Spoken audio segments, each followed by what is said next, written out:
അയർലൻഡിലെ ഡബ്ലിനിൽ അടുത്തിടെയായി Indian സമൂഹത്തിന് നേരെയുണ്ടായ ആക്രമണങ്ങൾ വലിയ ആശങ്കകൾക്ക് വഴിയൊരുക്കിയിരിക്കുകയാണ്. കഴിഞ്ഞ വാരാന്ത്യം ഡബ്ലിനിലെ ഫെയർവ്യൂ പാർക്കിൽ ഒരു കൂട്ടം യുവാക്കളുടെ ആക്രമണത്തിനിരയായ ഇന്ത്യൻ വംശജന്റെ കഥയോടെയാണ് ഈ ചർച്ചകൾ വീണ്ടും സജീവമാകുന്നത്. തന്റെ അനുഭവം ദ ജേണൽ എന്ന ഐറിഷ് വാർത്താ വെബ്സൈറ്റിനോട് പങ്കുവച്ച ഈ യുവാവ് സംഭവത്തിൽ മനം നൊന്ത് അയർലൻഡ് വിട്ട് ഇന്ത്യയിലേക്ക് തിരികെ പോകാൻ തീരുമാനിച്ചതായി വെളിപ്പെടുത്തി. ഈ സംഭവം അയർലൻഡിലെ ഇന്ത്യൻ സമൂഹത്തെ ഒന്നടങ്കം ഭയത്തിലാഴ്ത്തിയിരിക്കുകയാണ്. ഫെയർവ്യൂ പാർക്കിൽ വൈകുന്നേരം 5:30 നടക്കാനിറങ്ങിയതായിരുന്നു ഈ യുവാവ്.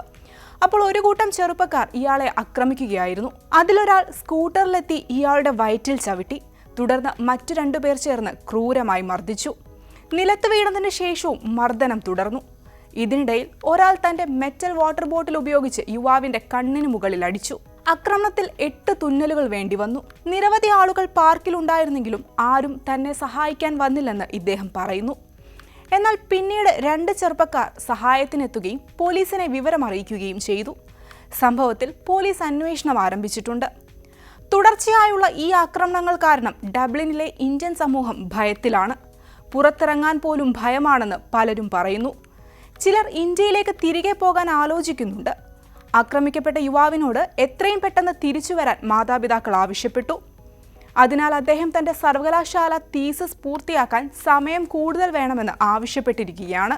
ആക്രമണത്തിനു ശേഷം ഇന്ത്യൻ എംബസിയുമായി ബന്ധപ്പെട്ടെങ്കിലും കാര്യമായ സഹായമൊന്നും ലഭിച്ചില്ലെന്ന് ഇദ്ദേഹം പറയുന്നു. അതേസമയം ഇന്ത്യൻ എംബസി ഈ വിഷയത്തിൽ പ്രതികരിക്കുകയും പൗരന്മാർക്ക് ജാഗ്രതാ നിർദ്ദേശം നൽകുകയും ചെയ്തിട്ടുണ്ട്. ആളൊഴിഞ്ഞ സ്ഥലങ്ങളും രാത്രികാല യാത്രകളും ഒഴിവാക്കണമെന്ന് എംബസി ആവശ്യപ്പെട്ടു. ഈ സംഭവങ്ങളുടെ പശ്ചാത്തലത്തിൽ എല്ലാ വർഷവും ഓഗസ്റ്റ് 15-ന് ഇന്ത്യൻ സ്വാതന്ത്ര്യത്തോടനുബന്ധിച്ച് അയർലൻഡിൽ സംഘടിപ്പിച്ചിരുന്ന ഇന്ത്യൻ ദിന ആഘോഷങ്ങൾ മാറ്റിവെക്കാൻ സംഘാടകർ തീരുമാനിച്ചു. Ireland India council co chairman Prashant ശുക്ലയാണ് ഈ വിവരം അറിയിച്ചത്. ഇന്ത്യൻ സമൂഹത്തിന് സുരക്ഷിതമായ ഒരു അന്തരീക്ഷമല്ല ഇപ്പോഴുള്ളതെന്നും അതുകൊണ്ട് ആഘോഷങ്ങൾ നടത്തുന്നത് ഉചിതമല്ലെന്നും അദ്ദേഹം വ്യക്തമാക്കി. ഈ പരിപാടിയിൽ ഇന്ത്യയും അയർലൻഡും തമ്മിലുള്ള സാംസ്കാരിക സൗഹൃദം വിളിച്ചോതുന്ന സംഗീത നൃത്ത പരിപാടികൾ സാധാരണയായി ഉണ്ടാവാറുണ്ട്. എന്നാൽ ഇപ്പോൾ ആഘോഷങ്ങളെക്കാൾ വലുത് സമൂഹത്തിന്റെ സുരക്ഷയാണെന്ന് ശുക്ല പറഞ്ഞു. അതേസമയം അയർലൻഡിന്റെ ഉപപ്രധാനമന്ത്രി സൈമൺ ഹാരിസ് ഈ ആക്രമണങ്ങളെ ശക്തമായി അപലപിച്ചു. ഇത്തരം ആക്രമണങ്ങൾ വംശീയതയിൽ അധിഷ്ഠിതമാണെന്ന് അദ്ദേഹം ചൂണ്ടിക്കാട്ടി. ഇന്ത്യൻ സമൂഹത്തിന്റെ സംഭാവനകളെ അദ്ദേഹം പ്രശംസിക്കുകയും ചെയ്തു. ഐറിഷ് പ്രസിഡന്റ് മൈക്കൽ ഡി ഹിഗിൻസും ഈ വിഷയത്തിൽ പ്രതികരണവുമായി എത്തി. ഇന്ത്യക്കാർ അയർലൻഡിന്റെ ജീവിതത്തിന് നൽകിയിട്ടുള്ള സംഭാവനകൾ വിലമതിക്കാനാവാത്തതാണെന്ന് അദ്ദേഹം പറഞ്ഞു. ആരോഗ്യമേഖലയിലും മറ്റു പല മേഖലകളിലും ഇന്ത്യൻ പ്രൊഫഷണലുകളുടെ സാന്നിധ്യം വളരെ നിർണായകമാണ്. ഇത്തരം ആക്രമണങ്ങൾ അയർലൻഡിന്റെ അതിഥി സംസ്കാരത്തിന്റെയും സൗഹൃദത്തിന്റെയും മൂല്യങ്ങളെ തകർക്കുമെന്നും അദ്ദേഹം കൂട്ടിച്ചേർത്തു. സമൂഹ മാധ്യമങ്ങളിൽ നടക്കുന്ന ഇന്ത്യക്കാർക്കെതിരായ പ്രചാരണങ്ങളെക്കുറിച്ചും പ്രശാന്ത് ശുക്ല ആശങ്ക രേഖപ്പെടുത്തി. ഭവന പ്രശ്നങ്ങൾക്കും മറ്റ് സാമൂഹിക പ്രശ്നങ്ങൾക്കും കാരണം ഇന്ത്യക്കാരാണെന്ന് ചില വലതുപക്ഷ ഇടതുപക്ഷ ഗ്രൂപ്പുകൾ പ്രചരിപ്പിക്കുന്നുണ്ടെന്ന് അദ്ദേഹം പറഞ്ഞു. ഇത്തരം വ്യാജ പ്രചരണങ്ങളെ ചെറുക്കേണ്ടത് അത്യാവശ്യമാണെന്നും അദ്ദേഹം ഓർമ്മിപ്പിച്ചു.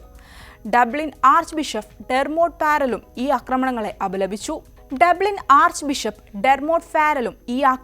അപലപിച്ചു. ഇത്തരം വംശീയ വിദ്വേഷം പ്രചരിപ്പിക്കുന്നവർക്കെതിരെ ശബ്ദമുയർത്തേണ്ട സമയമാണിതെന്ന് അദ്ദേഹം പറഞ്ഞു. അതേസമയം ഐറിഷ് എംബസിയും ഈ ആക്രമണങ്ങളെ അപലപിച്ചു.